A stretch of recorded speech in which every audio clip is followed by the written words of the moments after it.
Tommy had a question in the chat that I thought was interesting. Hey, Tommy, good old friend, longtime client of ours out there in Chattanooga. He is looking at retiring and selling in the next 10 years. And so he wants to know how he should concentrate his time. And so, I've got some thoughts. What are your thoughts?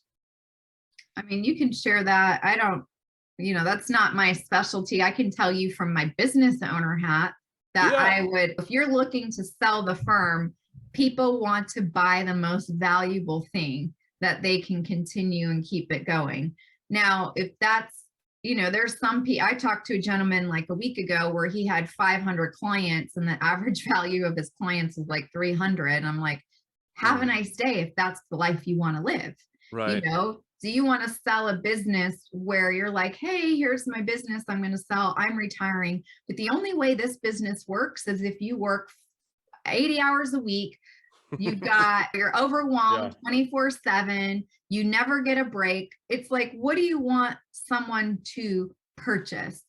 If you want to have something more valuable, then maybe you focus on tax planning, higher paying clients, less volume.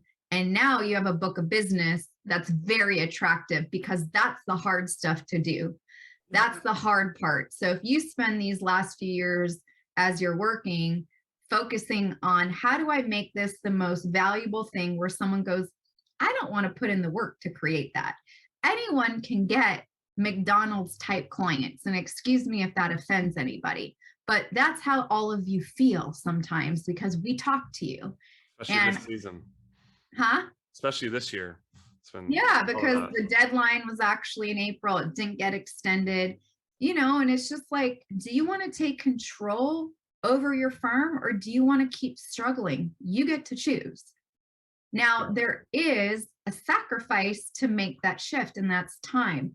Investing with us and putting in the time to make these changes. Like David, I think he was pulling his hair out, Nate, for a couple of the weeks. He thought I was absolutely crazy. I made him do things he didn't really want to do, but that's what it helps when you're held accountable and when it's not just information. What Denise and I provide for people is transformational results.